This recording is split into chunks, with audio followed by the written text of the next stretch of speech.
So today we're going to start with something that's affecting all of us, affecting all of you, inflation, with prices on everything from food, gas, and more climbing nearly 10% since last year. More Americans are having serious trouble making ends meet. According to the Wall Street Journal, costs of stuff like Coca-Cola, Dove shampoo, Huggies diapers have all gone up. And executives at those companies say prices won't go down anytime soon. A new survey actually shows a majority of people, 51% of you, have little to no savings as a backup, and nearly half are racking up additional debt to cover the higher costs. So another alternative, folks are turning to getting a side hustle. According to one study, 1 in 3 of you have started or plan to start a side gig. That's on top of more than 40% of people who already have one. Okay, so I'm glad we're talking about this. This is reality. This is what we're all dealing with right now in the present. Are you specifically doing anything to cut back? Are you worried? And what do you think about all the people out there with all the different side gigs? Well, I'll answer your first question first. Am I doing things differently? Absolutely. And I'll tell you what really just kind of woke me up, guys, is, my kiddos were here in Denver a couple weeks ago, and we went out to get ice cream. I'm not going to say the name of the place, but we were on a very local street. We were on Colfax. I'm not going to say the name of the place. I'm not going to say the name of the place. We were on that street. So it had 31 flavors. Yeah. I'm not going to say anything else. But I'm just saying, so you guys know, we were not in a fancy area. So I don't want anybody to be like, well, you were in the Beverly Hills of Denver. Right. This is a very, this for the people. Normal neighborhood. Yes. We got ice cream. I got the bill, and it was $53 for I didn't even have all 3 of my kids. Just the 2 oldest ones and my girl, and it was $53. What did you order? Just regular bowls of ice cream. I don't want to say. It was delicious. Okay. But it just hit me, Eric. I was like, do we need to just start doing everything at home? Do we need to start doing things at the park that are free? Because anytime I go out anywhere, Jeff, it's hundreds of dollars, right. And we're not doing anything different, really. Because what happens is you know what's funny? I just went to Evergreen, Colorado, and I won't name the place, but it was the 31 flavor place. Yeah. And someone bought just a couple ice cream cones, and it was like $30-something. And I go, wait, for what did you get? I told Jordan. She's like, I just got like a couple ice cream cones, and I was like, what? But here's what happens. It's not 31 foot. It's not their fault. It's their rent goes up, right? Because their cost goes up, whoever they're renting that building from, and it trickles down to the actual owner, right? So they have to raise the prices on their product. My problem with this is our wages are not going up. They are kind of, right? But once people get this type of money, $35 for a couple ice cream cones, $50 for some diapers, they're not bringing those prices back down. Right. They're going to stay there even when prices fall and their rent lifts a little bit because of their margins. It's just business. They're going to have to make that same amount of money. And us as consumers, how are we supposed to cut back? I have to pay for gas to get to work. If you have a little one, you're going to have to get their formula. You're going to have to get their diapers. So for some Americans, eating out or entertainment, you could cut back on that. But the essentials, it's very difficult to cut back on. Yeah, Erica, nearly 60% of Americans say that they financially rely on their side hustle, or else they would be on the street. I understand. I mean, y'all know I have side hustles. I have a side hustle. I have a perpendicular hustle. I have a parallel hustle. Yes. I have a sniper from the side hustle. Yeah. Yes, Absolutely, because I understand what it's like to lose everything. I went through unemployment and I had to file for bankruptcy nearly like a decade ago. So ever since then, I have been more like I have financial anxiety. I have the fear of losing everything again. So therefore, if I don't have multiple streams of income coming in each month, I go into a full-fledged panic because you have to stay ahead.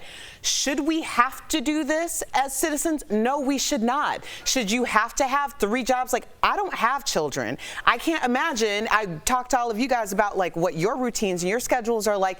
The idea of putting 2 to 3 other jobs on top of this one, I work all the time. That is my child. That is my, whatever I do. So I think when people are thinking about it, not only should you be thinking about it, you should be strategizing exactly how those side hustles can fit into your life, the way that you live it. Because we are not coming back from this anytime soon. I think people need to be super vigilant about it. A lot of people decided, and I loved it for them, that they were going to step away from their jobs and they were going to do something else that fulfilled build them. But I can't do things like that because my mind always goes back to that time when I had to really prioritize, like, is this going to be my meal for the day? Is this what I'm going to do in order to cover my rent? And I think we all need to be thinking like that. Whew. We better get that podcast going. I know. I'm nervous over here after hearing from Erica, really but scary. it's true. Yeah. It is. It's really scary. We're all in this together, but we got to make some changes. So one way to beat higher costs, though, is to win the Mega Millions. That's actually what we were talking. That's actually my plan. Super, and my now financial it's like plan. Mega Billions, right? Because nobody won yesterday, so the new jackpot is a little more than $1 billion. That's crazy. So what are your chances of having the $1 billion ticket? Don't look. Anybody want to guess? Or do you already know? I just looked. I looked too. It's 1 in 303 million. I feel like that's not bad. That's not bad. Oh my God! I'm not joking. My husband. That's I'm what not he kidding. said. I woke up last. I'm like, oh, the lotto, and I was in bed, and I went back downstairs on the fridge because I'm like, there's a chance I might not have to go to work tomorrow. Oh. And I look, I got one number on 5 $10 tickets. I like how you're already planning on quitting in the middle of the night. Like, I'm leaving. So Are you coming back to work? Yes. I would be coming back. Okay, listen, you won $1 billion and you're coming back here and you're going to be like, hey, could I go to Egypt for a week? No. No, I'll be sitting here just saying stuff to the audience y'all can't relate to. You know when your helicopter's broken? Like that, I'm going to stay right in it. I'm not going nowhere. Let's say, since you think the odds are not that big of a deal, let's say you won. What would you do with that money? Disappear for a little while. I think you have to for safety reasons now. Unless, I know a lot of people have collected their lottery winnings with like literally bags on their head because it is a dangerous thing. It's going to change every single relationship in your life forever. You got to move. And I mean, that's the hard part. I mean, is everybody, because aunts, uncles, friends, cousins, high school. You can be anonymous and just tell your close until family people realize that you have 4 Jags in your driveway. Yeah, people are going to figure it out. So your stocks are doing good. There you go. Bitcoin. What would you do? I would be out of here. World tour, with all my kids. Yeah, for sure. Go see every part of the world, buy a couple plots all over the place, get myself a boat, fish. I'm done. I'm out. We don't want to lose you, Jeff. I hope you don't win. I hope you don't win. Would you come back to work with $1 billion? Yes, I love okay, my and then job. you'd ask permission to do what you want because you have an obligation here? I love my job, but I would not want to work every day. So maybe I would pitch, like, could I be here, like, as much as I want to be, and then when I go on my world tour, I'm going to need a hiatus, but I would want to have both. Mark would email you, and you only got 10 days off. Better check your dates. Erica,